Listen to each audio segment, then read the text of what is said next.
Hello बच्चों, स्वागत है आप सभी का आपके अपने चैनल गुरुमंत इंस्टीट्यूट में। आज की ये वीडियो 12th क्लास फिजिक्स की वीडियो है। फिजिक्स में हमारा एक चैप्टर रह रहा था, यानी 14वां चैप्टर रह रहा था आपका अर्धचालक इलेक्ट्रॉनिकी, यानी कि संधि डायोड एवं ट्रांजिस्टर वाला जो चैप्टर था वो रह चुका था, तो उसको अब हम कंप्लीट कर रहे हैं। तो आज ये चैप्टर 14 की पहली वीडियो है, यानी कि चैप्टर 14 वीडियो 1। तो इस वीडियो में आज का टॉपिक है आपका ऊर्जा, यानी ठोसों में ऊर्जा बैंड क्या होता है, ठोसों में ऊर्जा बैंड का सिद्धांत क्या होता है, ठोसों में ऊर्जा बैंड के आधार पर हम उनको कितने भागों में बांट सकते हैं, संयोजी बैंड, चालन बैंड, ऊर्जा वर्जित ऊर्जा अंतराल, और फिर ऊर्जा बैंड के आधार पर हम चालक, अर्धचालक, चालक, अचालक और अर्धचालकों की परिभाषा, इनको किस तरीके से वर्गीकृत कर सकते हैं। तो ये सारा कुछ जानने वाले हैं इस वीडियो में, बिल्कुल अंत तक देखना। ये चैप्टर बहुत ज़्यादा इंपॉर्टेंट है और यूपी बोर्ड की यदि मैं बात करूं तो ये 8 अंक का आता है और ये चैप्टर स्पेशली आपका लॉन्ग क्वेश्चन देता है। बोर्ड परीक्षा 2021 में आपको इस चैप्टर में से एक लॉन्ग क्वेश्चन डेफिनेटली मिलेगा और ये चैप्टर पूरा 8 नंबर का रहता है। और क्वेश्चन यहाँ से भी लॉन्ग क्वेश्चन कभी कभी आ जाता है कि ठोसों में ऊर्जा बैंड क्या है, इसका ऊर्जा बैंड का सिद्धांत क्या है, इसके आधार पर चालक, अर्धचालक और अचालक का वर्गीकरण कीजिए। इस तरीके से क्वेश्चन भी आ जाता है। तो एक एक करके हम सारी बातों को बारीकी से समझेंगे, बहुत ही प्यार से, और ऐसा समझ लेंगे कि अब आपको एक बार पढ़ने के बाद ही पेपर तक आपको भूलने की जरूरत ही नहीं पड़ेगी और ना आपको दोबारा याद करने की आवश्यकता पड़ेगी। देखिएगा, स्टार्ट करते हैं। आपने अब तक क्या चीज सीखी है? 11वीं क्लास, 9वीं क्लास से पढ़ते हुए आ रहे हैं। कोष, उपकोष, ऊर्जा स्तर, उप ऊर्जा स्तर, ये सारा कुछ जाना है, तो इस पर मैं ज़्यादा समय वेस्ट नहीं करूंगा, पर थोड़ा सा मैं आपको ज्ञान दे दूं। पुराना ही ज्ञान है, आपको पता होगा कि प्रत्येक जो पदार्थ होता है, देखिएगा हम बात करेंगे पदार्थ की। प्रत्येक पदार्थ किस चीज़ से मिलकर बना होता है? अति सूक्ष्म कणों से मिलकर बना होता है, जिनको हम परमाणु कहते हैं। ठीक है, प्रत्येक पदार्थ ये समझ लीजिए बहुत सारे अणुओं से बनकर मिलकर बना होता है। अणु बहुत सारे परमाणुओं से मिलकर बने होते हैं, तो इसलिए मैं इस पर ज़्यादा आपको डीप में नहीं जा रहा हूँ, सीधे सीधे बात पहुँच रहा हूँ मैं परमाणु। तो प्रत्येक पदार्थ छोटे छोटे अणुओं से मिलकर बना होता है या छोटे छोटे कणों से मिलकर बना होता है, जिनको अणु कहते हैं। अणु अति सूक्ष्म कणों से मिलकर बने होते हैं, जिनको हम परमाणु कहते हैं। परमाणु के अंदर एक क्या होता है? भारी भाग होता है। परमाणु के अंदर एक क्या होता है? भारी भाग। भारी भाग होता है, जिसको हम नाभिक कहते हैं। ये बात आप जानते हो। तो सिंपल ही हम बात करते हैं, कोई भी पदार्थ है तो एक पदार्थ में बहुत सारे परमाणु मिलेंगे। आप ये चीज जानते हो, यानी कोई पदार्थ है तो पदार्थ में बहुत सारे परमाणु होंगे। क्योंकि जैसे कि मेरे पास ये मार्कर है, मार्कर के अंदर हमें जब स्टडी करेंगे हम इसको, तो इसमें बहुत सारी, जैसे कि एक मेरा शरीर है तो मेरे शरीर में बहुत सारी अंग हैं, जैसे कि ये उंगली है, कान है, ठीक है, इस तरीके से। तो हर बहुत सारी चीज़ें, ये अंगूठा है, तो ऐसे ही एक पदार्थ है तो इसमें बहुत सारे छोटे छोटे अणु होंगे, उसके अंदर भी बहुत सारे परमाणु होंगे। परमाणु होंगे, इतना समझ रहे हो? चलिएगा, तो हम ये चीज़ आपको ओवरऑल, मेरे को इतना बताने का तात्पर्य सिर्फ इतना है कि आप इतना तो जानते हो कि प्रत्येक पदार्थ में बहुत सारे परमाणु होंगे, राइट। अब आते हैं, चलिए परमाणु से बात करते हैं। अब परमाणु की थोड़ी सी वो करते हैं, उसका ऑपरेशन करते हैं, चीड़ फाड़ करते हैं। परमाणु के अंदर देखते हैं क्या क्या चीज़ होगी। तो वैसे हमें ये केमिस्ट्री में बता दिया है 11वीं क्लास की में, तो आप देखना चाहो देख सकते हो, अदरवाइज हम इस पर ज़्यादा नहीं टाइम खराब करेंगे, सिंपली जितनी आवश्यकता उतना करेंगे, राइट। तो जो परमाणु होता है, तो भाई परमाणु के अंदर एक क्या होता है? नाभिक होता है, जो धनावेशित भाग होता है, और नाभिक के चारों ओर बहुत सारी वृत्तीय कक्षाएं होती हैं। नाभिक के चारों ओर क्या होती हैं? बहुत सारी वृत्तीय कक्षाएं होती हैं, राइट, इस तरीके से। ओके, और इन कक्षाओं में क्या होते हैं? इलेक्ट्रॉन घूमते रहते हैं। इन कक्षाओं में क्या होते हैं? इलेक्ट्रॉन आपके घूमते रहते हैं, इस तरीके से। इलेक्ट्रॉन भाई अपना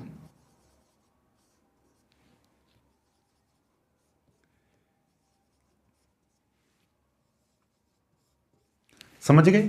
इन कक्षाओं में क्या होते हैं? इलेक्ट्रॉन घूमते रहते हैं। तो मैं इसको थोड़ा सा लो, पहले ही डार्क ही बना दे रहा हूं इस तरीके से।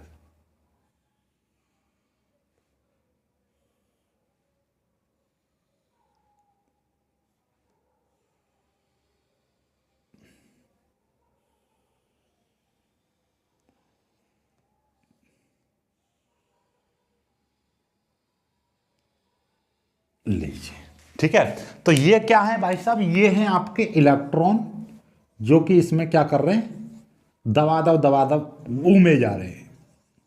जब ये घूम रहे हैं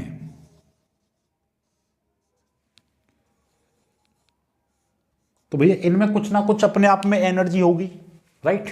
और इस चारों तरफ ये घूम रहे हैं, तो आपने एसपीडीएफ यानी कि ऊर्जा स्तर, उप ऊर्जा स्तर भी जाने होंगे, राइट।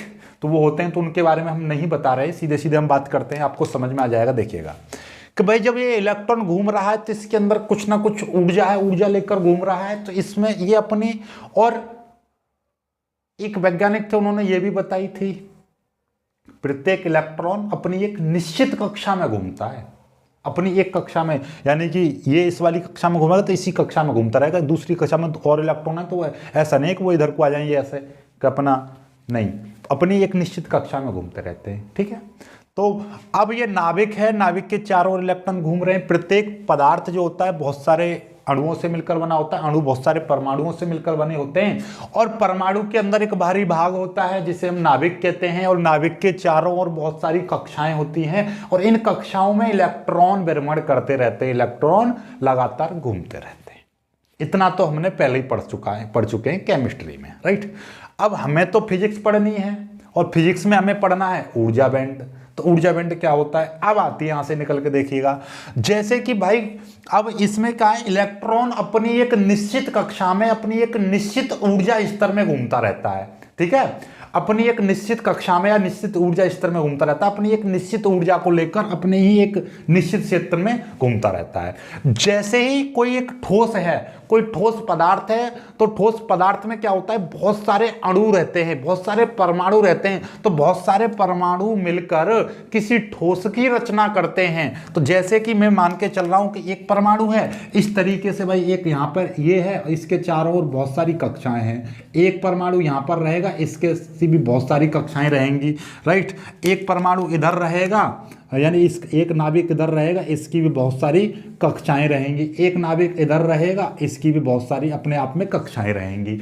तो मतलब जैसे जैसे एक, यानी कि बहुत सारे परमाणु मिलकर एक ठोस की रचना करते हैं, तो इनके जो बाहरी वाली कक्षाएं हैं एक दूसरे पर क्या हो जाती हैं, अध्यारोपित हो जाती हैं, एक दूसरे पर ओवरलैप हो जाती हैं, एक दूसरे पर अतिव्यापित हो जाती हैं, यानी कि इस तरीके से एक दूसरे से ओवरलैप कर जाती हैं। इनके कारण क्या होता है, जब बहुत सारे नाभिक जुड़ेंगे तो नाभिक नाभिक के बीच, यानी कि आपका नाभिक नाभिक के बीच, न्यूक्लियस न्यूक्लियस के बीच, और इनमें क्या हो रहे हैं, इनके बीच, इनकी कक्षाओं में क्या घूमते रहते हैं, इलेक्ट्रॉन।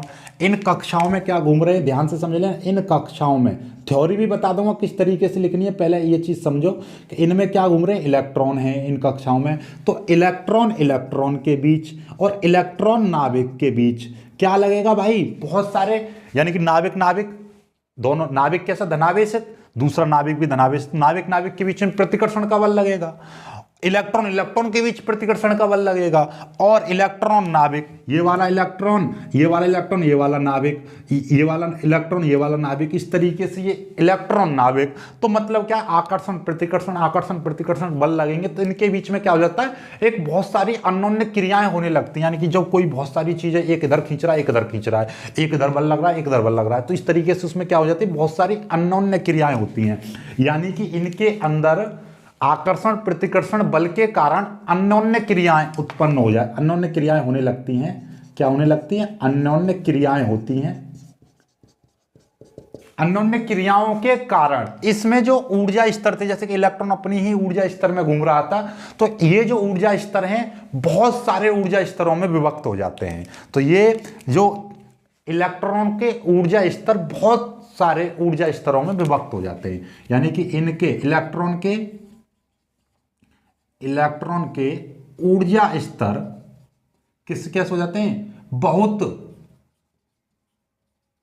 सारे ऊर्जा स्तरों में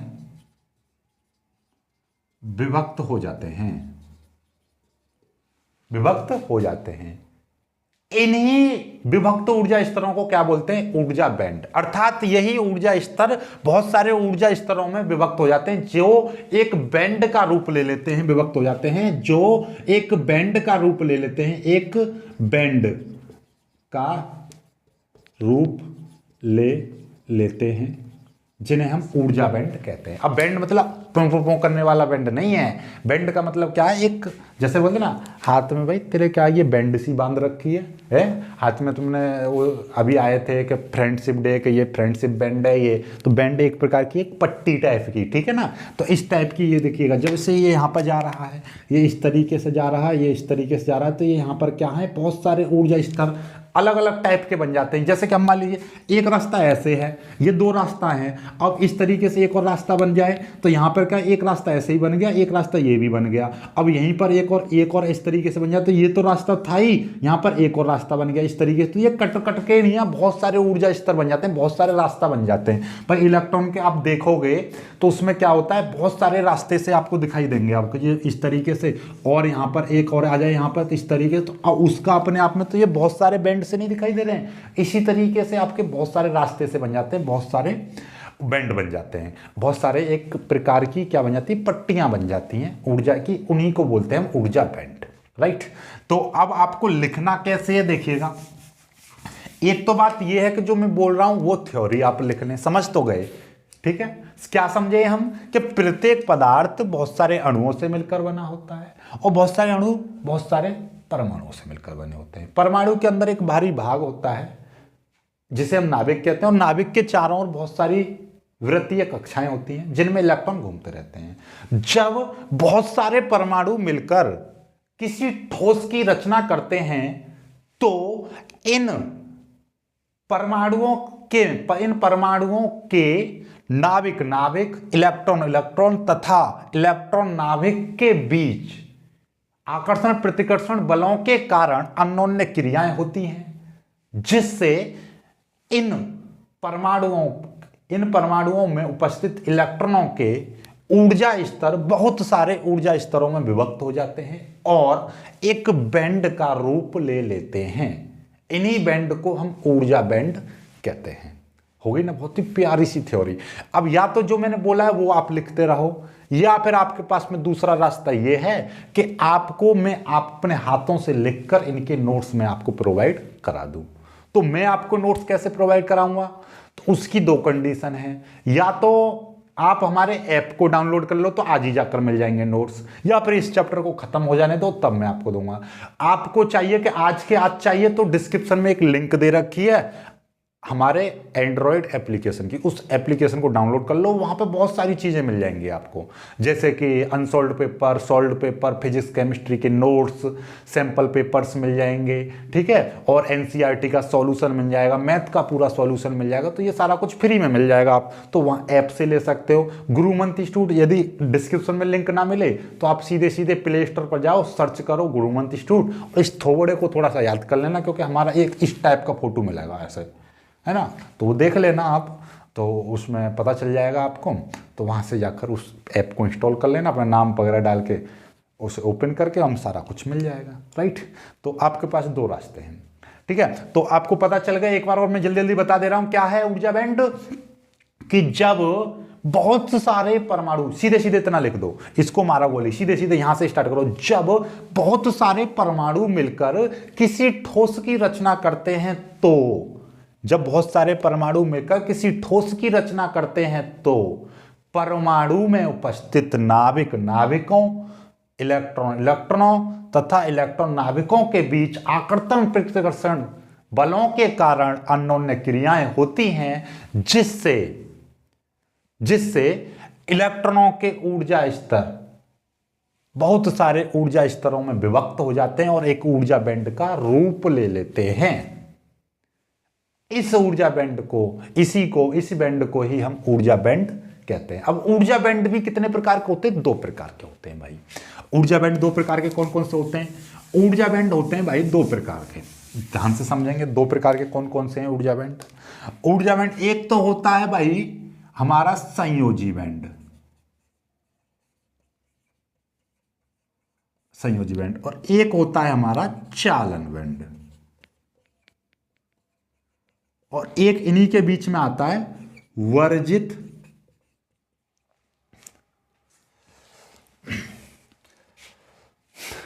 अब आते हैं थोड़ा सा इनको समझते हैं, संयोजी बैंड, चालन बैंड और वर्जित ऊर्जा अंतराल। ये हमारा जो संयोजी बैंड है हमने इसको इस तरीके से बना दिया है, चालन बैंड को इस तरीके से बना दिया है, और चालन बैंड और संयोजी बैंड के बीच में ईजी लिख दिया एनर्जी गैप। तो इनकी परिभाषा देखिएगा, वह बैंड, वह ऊर्जा बैंड जिसमें संयोजी है ना, संयोजी इलेक्ट्रॉन के ऊर्जा स्तर पाए जाते हैं। ऊर्जा स्तर वाली बात चल रही है, तो वह ऊर्जा बैंड जिसमें संयोजी इलेक्ट्रॉन के ऊर्जा स्तर पाए जाते हैं, संयोजी इलेक्ट्रॉन के ऊर्जा स्तर पाए जाते हैं, उस बैंड को हम संयोजी बैंड कहते हैं। और वह ऊर्जा बैंड जिसमें चालन इलेक्ट्रॉन के ऊर्जा स्तर पाए जाते हैं, उसको हम चालन बैंड कहते हैं। और एक बात हमेशा याद रखना, वेरी इंपॉर्टेंट परिभाषा है, वर्जित ऊर्जा अंतराल, फोरबिडन एनर्जी गैप। ये क्या होता है, संयोजी बैंड और चालन बैंड या चालन बैंड और संयोजी बैंड के बीच एक रिक्त स्थान होता है, इसे हम वर्जित ऊर्जा अंतराल कहते हैं।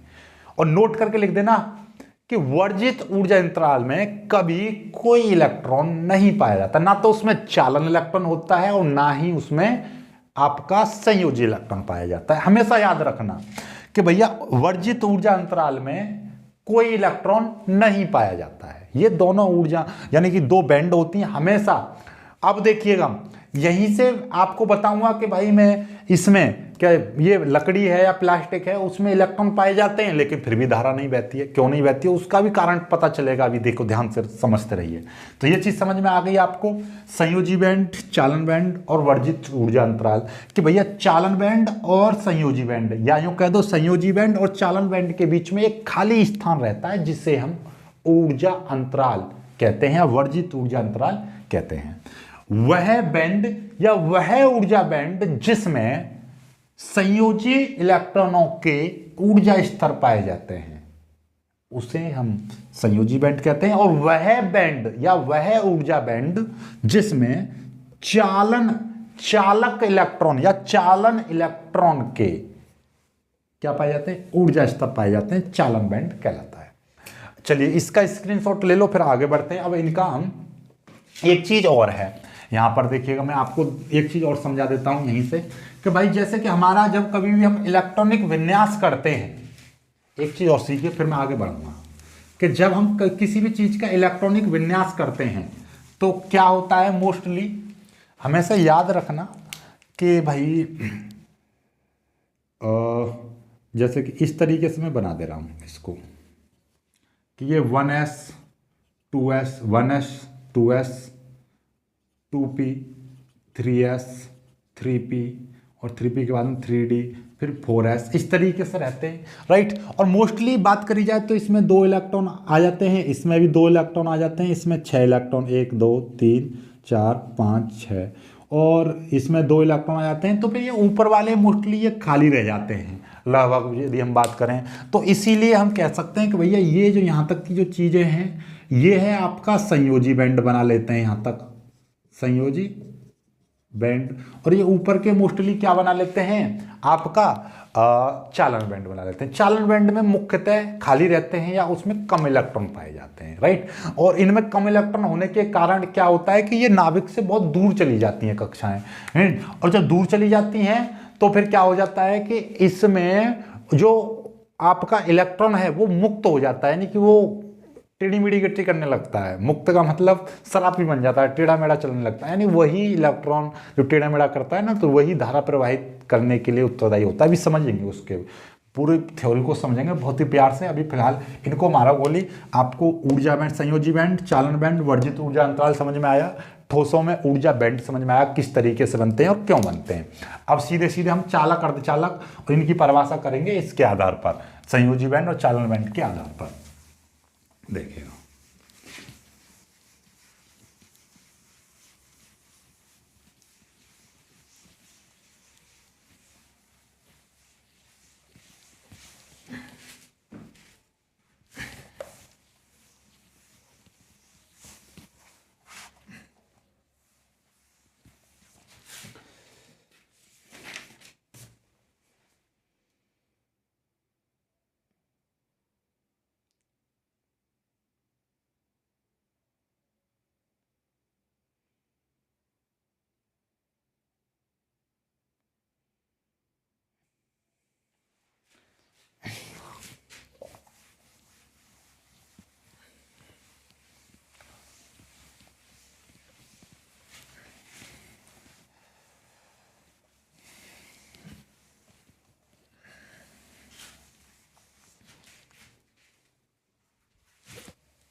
देखिए भाई, अब आ जाते हैं, अब हमारे पास में ठोसों में ऊर्जा बैंडों के आधार पर चालक, अर्धचालक, अचालक और अर्धचालक की परिभाषा को समझते हैं। ये क्या है देखिएगा। चालक क्या होते हैं, चालक समझते हैं पहले तो। चालक वैसे तो आपने अब तक पढ़ा था, वे पदार्थ जिनमें वैद्युत धारा प्रवाहित हो जाती है उनको चालक कहते हैं। बिल्कुल सही बात है। अब इनको हम ऊर्जा बैंड के आधार पर देंगे इसकी परिभाषा, तो देखिएगा ये है आपका चालन बैंड, ठीक है। और ये है आपका, इस तरीके से समझिएगा,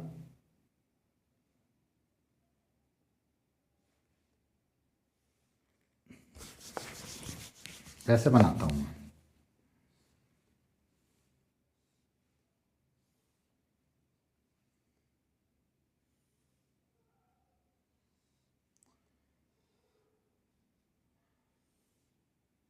ठीक है।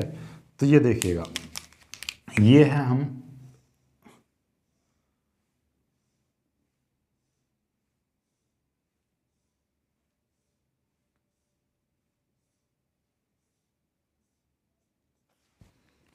इस तरीके से बना दिया और इसमें मैंने इस तरीके से बना दिया।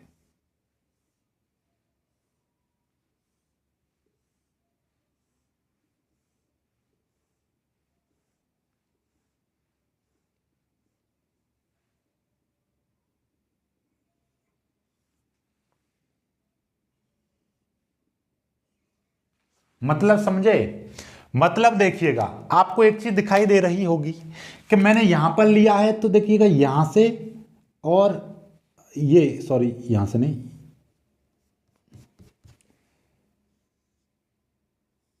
मैंने यहां से बात करी है और इसमें बात करी है मैंने यहां से यहां तक की।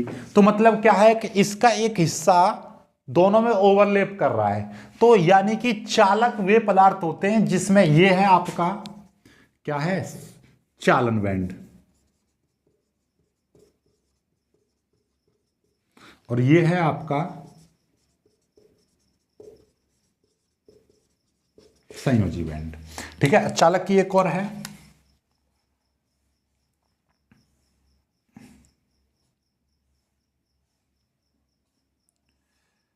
ये है आपका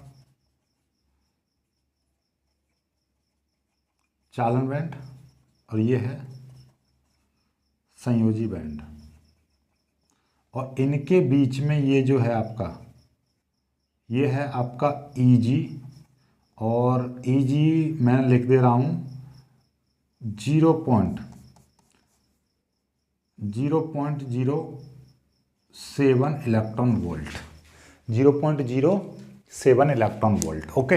ये है तो वह वे पदार्थ जिनमें चालन बैंड और ऊर्जा बैंड या तो अति व्यापित रहते हैं, यानी कि एक दूसरे के थोड़े से, जैसे कि मैं कह रहा हूं कोई चीज है और ये एक मार्कर है रेड और ये है आपका ब्लैक, और इनको मैं इस तरीके से रख दूं, वैसे एक चीज है तो इनको बिल्कुल पास में रख दूं या एक दूसरे से ऐसे सटा के रख दूं बिल्कुल कि भैया ये एक दूसरे पे थोड़ा सा ओवरलैप कर रहा है, अति व्यापित है, तो ये इस तरीके से है। देखो ये थोड़ा सा कि ये इस तरीके से रखा हुआ है और ये इस तरीके से रखा हुआ है, दोनों पे अति व्यापित करते हुए ऐसे थोड़ा सा, ठीक है।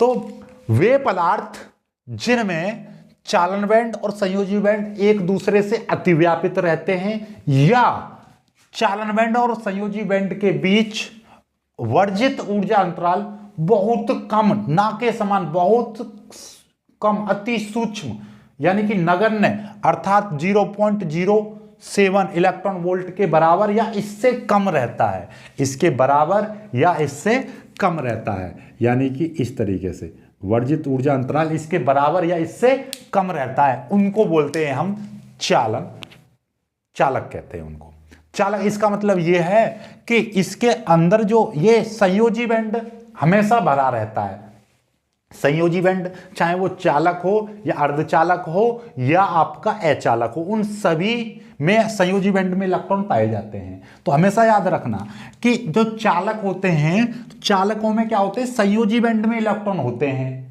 राइट, और इनमें से क्या हो जाता है, थोड़ी सी ऊर्जा पाकर या थोड़ा सा ही जैसे कि गर्म कर दें हम इनको, या वातावरण में थोड़ा सा ही टेम्परेचर इंक्रीज होता है तो यहां से इलेक्ट्रॉन उठकर कहां पे चले जाते हैं, इसमें चालन बैंड में चले जाते हैं। और वैसे भी बात करी जाए तो चालक जो होते हैं, चालकों के जो चालन बैंड है वो आंशिक रूप से भरे होते हैं इलेक्ट्रॉनों से। तो इसमें क्या होते हैं, थोड़े इलेक्ट्रॉन इसमें भी पाए जाते हैं, चालक यानी कि चालन बैंड में भी इलेक्ट्रॉन पाए जाते हैं, चालन बैंड में इलेक्ट्रॉन पाए जाते हैं, यानी कि आंशिक रूप से ये भरे रहते हैं, राइट। तो उनको बोलते हैं हम चालक। तो चालक समझ में आए, चालक क्या है। अब देखिएगा ठोसों के ऊर्जा बैंड के आधार पर चालक की परिभाषा कैसे लिखोगे।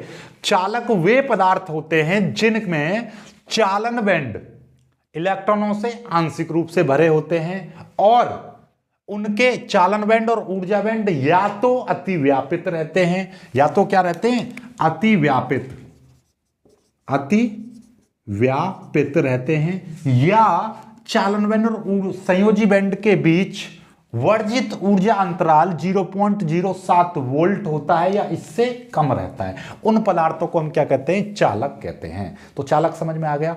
अब आपसे कोई चलते फिरते बैठते जागते कहीं से ही पूछ लेता है कि भाई चालक क्या होता है, हमको ऊर्जा बैंड की थ्योरी के आधार पर समझा कि चालक क्या होते हैं, तो आप उनको 3 बातें बोलोगे कि सर चालक वे पदार्थ होते हैं जिनके चालन बैंड इलेक्ट्रॉनों से आंशिक रूप से भरे हुए होते हैं। नंबर 1 बात कि चालक वे पदार्थ होते हैं जिनके चालन बैंड इलेक्ट्रॉनों से आंशिक रूप से भरे हुए होते हैं।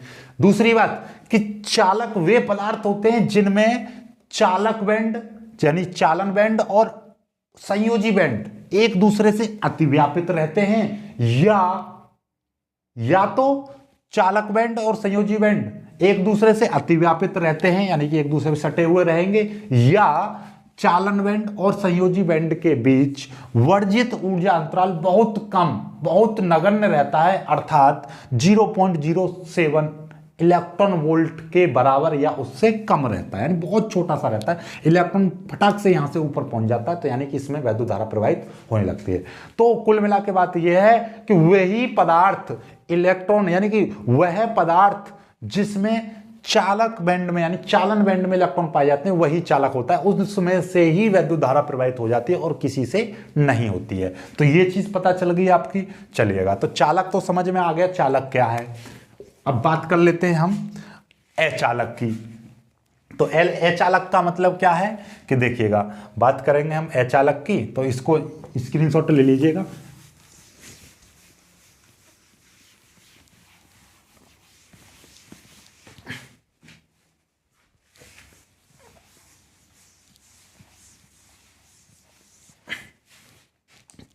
देखिए भाई, अचालक क्या होता है।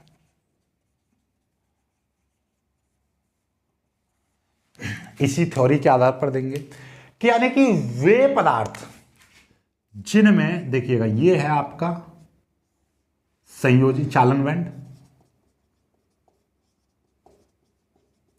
और ये है आपका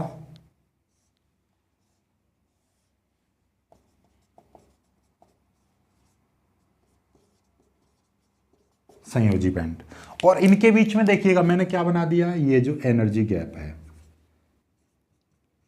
Eg जो रहता है वो 3 इलेक्ट्रॉन वोल्ट से ज्यादा रहता है। यानी कि वे पदार्थ जिनमें चालन बैंड और संयोजी बैंड के बीच वर्जित ऊर्जा अंतराल 3 इलेक्ट्रॉन वोल्ट से अधिक होता है उनको हम अचालक कहते हैं। यानी कि वे पदार्थ अचालक कहलाते हैं जिनमें संयोजी बैंड तो इलेक्ट्रॉनों से भरे होते हैं और चालन बैंड बिल्कुल खाली होते हैं, यानी चालन बैंड में कोई भी इलेक्ट्रॉन नहीं पाया जाता है, चालन बैंड में कोई भी इलेक्ट्रॉन नहीं पाया जाता, लेकिन संयोजी बैंड इलेक्ट्रॉनों से भरा हुआ होता है और चालन बैंड और संयोजी बैंड के बीच वर्जित ऊर्जा अंतराल यानी कि एनर्जी गैप 3 इलेक्ट्रॉन वोल्ट से अधिक होता है, यानी वर्जित ऊर्जा अंतराल बहुत अधिक होता है।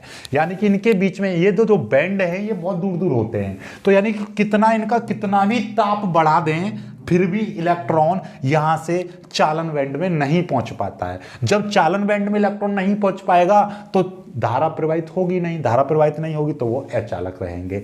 तभी हम कहते हैं, देखिए हमने कही थी कि भैया धारा इलेक्ट्रॉनों के कारण बहती है, और हम ये भी जानते हैं कि प्रत्येक पदार्थ बहुत सारे अणुओं से मिलकर बना होता है, अणु बहुत सारे परमाणुओं से मिलकर बने होते हैं, और परमाणु के अंदर एक बाहरी भाग होता है जिसमें आपका नाभिक कहते हैं, और नाभिक के चारों ओर बहुत सारे कक्षाएं होती हैं जिनमें इलेक्ट्रॉन घूमते होते हैं। तो ओवरऑल बात यह है कि प्रत्येक पदार्थ में इलेक्ट्रॉन पाए जाते हैं, इलेक्ट्रॉन प्रोटॉन न्यूट्रॉन पाए जाते हैं, ये हम पहले केमिस्ट्री में पढ़ चुके हैं। तो भाई मेरे पास में ये मार्कर है प्लास्टिक का, तो इसमें भी एक नाभिक होगा, इसमें भी परमाणु होंगे और इसमें भी इलेक्ट्रॉन होंगे, तो फिर इसमें धारा क्यों नहीं बहती है? धारा इसीलिए नहीं बहती है क्योंकि इस प्लास्टिक में जो इलेक्ट्रॉन होते हैं वो केवल संयोजी बैंड में रहते हैं, वे चालन बैंड में नहीं पहुंच पाते कभी, क्योंकि इनके बीच में जो एनर्जी गैप है वो 3 इलेक्ट्रॉन वोल्ट से काफी ज्यादा होता है, तो यहां से यहां तक नहीं पहुंच पाते हैं। जब नहीं पहुंच पाते हैं तो क्या होता है, इसमें धारा प्रवाहित नहीं होती है।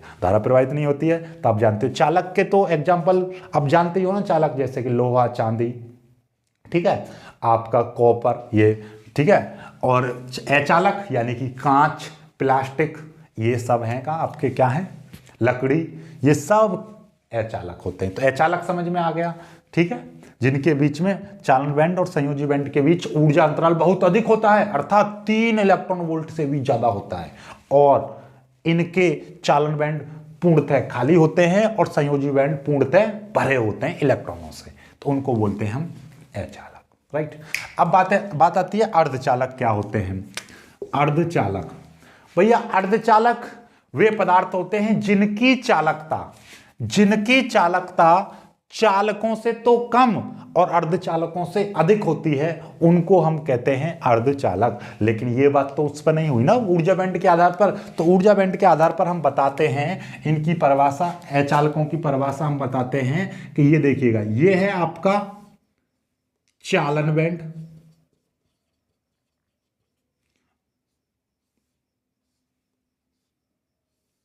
और ये है आपका संयोजी बैंड, और इनके बीच में जो ऊर्जा अंतराल जो होता है Eg, वो लगभग 1 इलेक्ट्रॉन वोल्ट का रहता है। कितने का रहता है? लगभग 1 इलेक्ट्रॉन वोल्ट का।